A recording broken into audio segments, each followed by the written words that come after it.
advice would you give someone like my age about life? I think that society has become more interested in the dollar and less interested in trying to do the right thing for each other. What's the most important lesson that you learned in your life? My first job was actually, believe it or not, I was 8 years old. And what was your favorite thing about living in the United States? But I know that it is difficult for young people today because they're somewhat trapped within their walls of their home or in the walls of a school, and they don't have the opportunities we had back in the day. They just don't. Can you tell me a little bit about your business and how did you end there? It was easy to learn. There weren't that many people in the class, probably 15 people, and the educational system I thought was excellent. So I enjoyed school very much. How did you make it to be in this age that healthy? Because he's 80 now, so he'll tell us. What's your secret? Hi everybody, we're here with David Dupuis. We're gonna have an interview with him, and I guess you will love it. Okay, we're gonna talk with him, and the first question is, can you tell me about your childhood?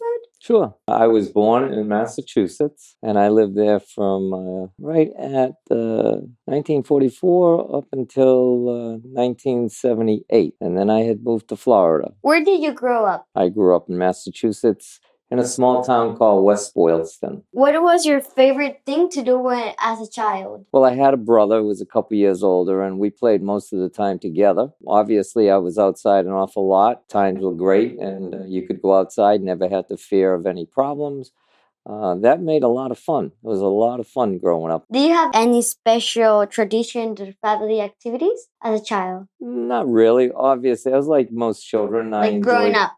Yeah, I enjoyed, the things children do, playing ball, riding bicycles, visiting friends. And it was a very enjoyable upbringing. I had a very good time. So what kind of games or activities did you enjoy when you was a child, like me? Well, my parents, we went many, many places. We enjoyed visiting with family and relatives, as well as going on camping trips and going to the beach. There were many things that we did as a family, and I really enjoyed most all of it. Okay. What was school like when you were young? Well, school was like any child. I mean, we enjoyed going to school because you had a lot of friends in school. It was easy to learn. There weren't that many people in a class, probably 15 people. And the educational system I thought was excellent. So I enjoyed school very much. Okay, so did you have like friends or Oh, yeah. to hang out? Absolutely. Everybody, I think, has friends. But when you're in school, it doesn't take much to make friends. Most people are very anxious to meet others. And it was very interesting and exciting to be a young person and enjoy all the things that we had to do. What was your first job? My first job was actually, believe it or not, I was 8 years old, and my dad lived on a farm, and he ended up using someone's truck, and they had an apple grove there, and he would take all these different apples, we'd put them in bags, and I would go from home to home selling a bag of apples. Oh, wow.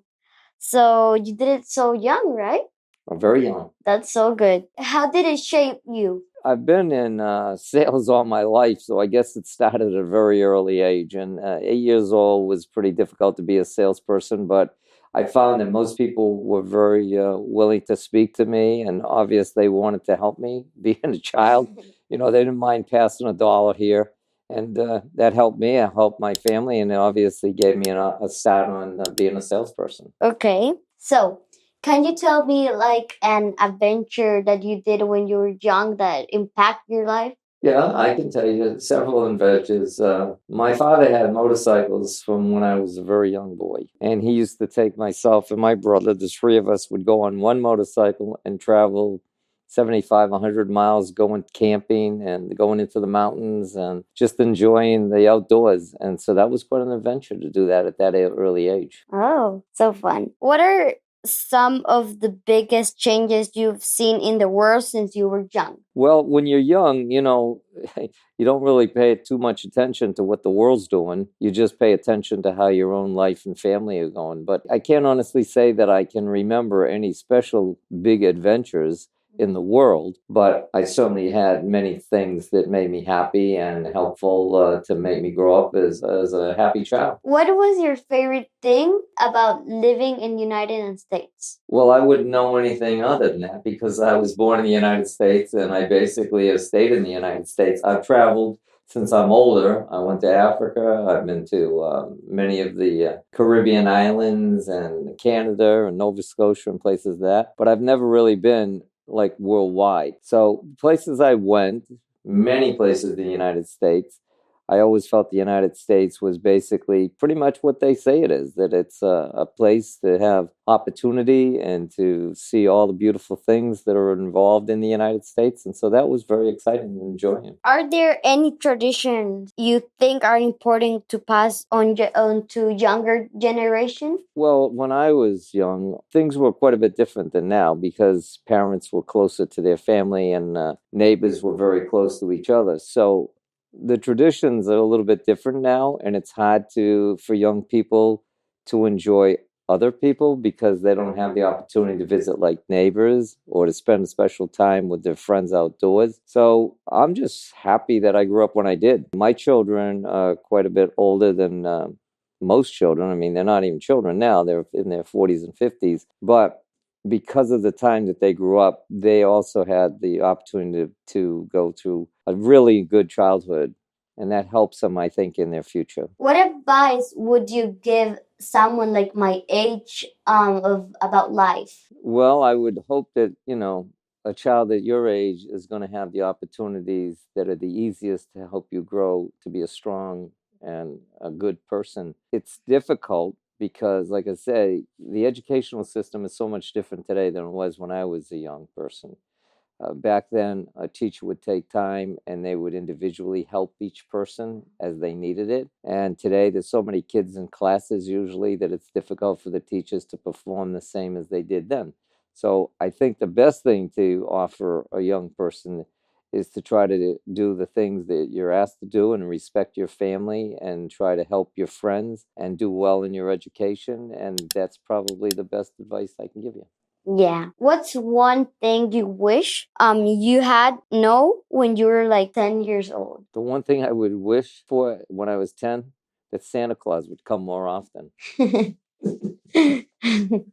I mean, it seems funny that, when you're 10 years old, I think the children today are far more adultish than I was, or that anybody was at the time that I grew up, because a child was allowed to be a child until they were probably 14, even 15 years old. They didn't have to be, somewhat an adult. They just enjoyed the time with their friends and everybody played. So I'm not sure how to answer that question, but I know that it is difficult for young people today because they're somewhat trapped within their walls of their home or in the walls of a school, and they don't have the opportunities that we had back in the day. They just don't. So, what's your favorite food or dish and why? My favorite food is like seafood, which would be either snow crabs or crab legs or lobster. I really enjoy that. I don't get it too often. That's probably why I enjoy it so much. And why do you like that? Well, I like it because it's almost like a delicacy because you don't get it too often, And yet I really like the flavor of it. And so when I do have it, even now as an adult, I really enjoy it. I just take my time and sometimes at a restaurant, sometimes at home. Do you have any story embarrassing or funny when you were young? I don't know if I actually recall stories, but so you're saying something that happened in my life maybe when I was young? Yeah, like funny or embarrassing. Well, like I said, our family was close. We did a lot together. My dad was one of 11 children, and so he had family everywhere, and we would always visit the family. And my mother, obviously, she didn't have anyone near. She was only herself and a brother, but the family was close. But the things that, seem to be the most amount of fun is, I think, in a childhood is when you have the opportunity to be with friends of your own age and to enjoy that. Now, whenever you went with your mother and father, it was always pleasurable, very fun. But it wasn't as much fun as going outside and playing with your friends, playing ball, something like that. That was really a lot of fun. If you could travel anywhere in the world, where would you go and why? Well, I think I would probably go to South America because that's where my wife was born and raised. She was raised in Bolivia, and I know it's a very beautiful place. I know that they don't have all the luxuries we have in the United States, but they do have a lot of things that are different than the United States. So it's nice to go to a different culture, and then you can see how other people were brought up. What song, book, or movie do you think was a big impact on you in your life and that stuff? The movie E.T. E.T.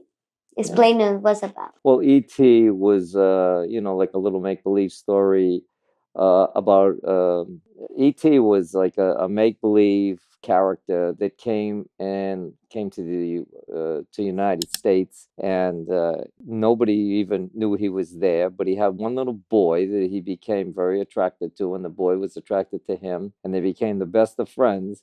The movie was very, very good, but it was kind of sad because at one point at the end, they had to separate. And it was pretty sad to see that, but it was a beautiful, well written, and well documented movie.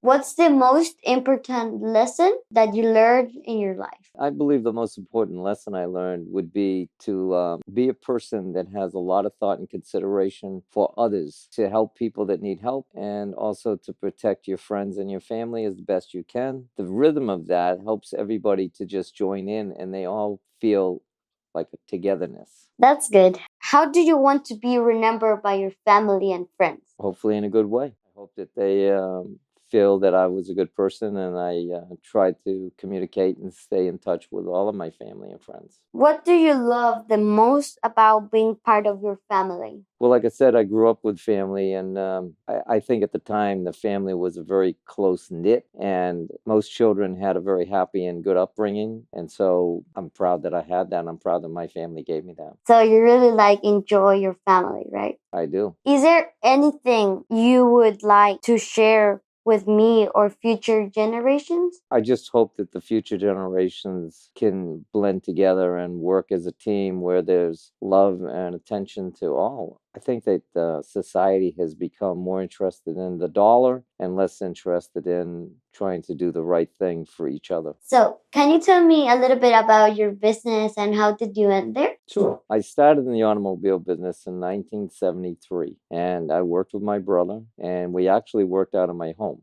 My brother would fix vehicles, and I was the person that would buy the vehicles. And then that turned into a real business because when we opened up a little shop, and we worked together from 1973 to 1978, and we were very successful. What my brother did, he would spend a lot of time taking an automobile, going to the junkyard, picking up all kinds of parts for the automobiles, bring them back, install them. I would end up detailing the vehicles. I did all the bookkeeping, I did most of the phoning, and I did most of the sales. And the business ended up being very successful without having to do much work. I was a lot of hours, but not hard work. Okay. So, this work now you're working in, do you like it or you enjoy it or it's just because you found it and that's No, I've been doing the same thing in the same location for 45 years. So I had 5 years in Massachusetts, and I've had 45 years here in Florida. The same thing. That's perfect. How did you make it to be in this age that healthy? Because he's 80 now, so he'll tell us. What's your secret? I've been very fortunate health wise. I also have been going to the gym since I was 40. So I've been going to the gym for 40 years. And I have an awful lot of interest in doing outside things like golf. I do many, many things outside.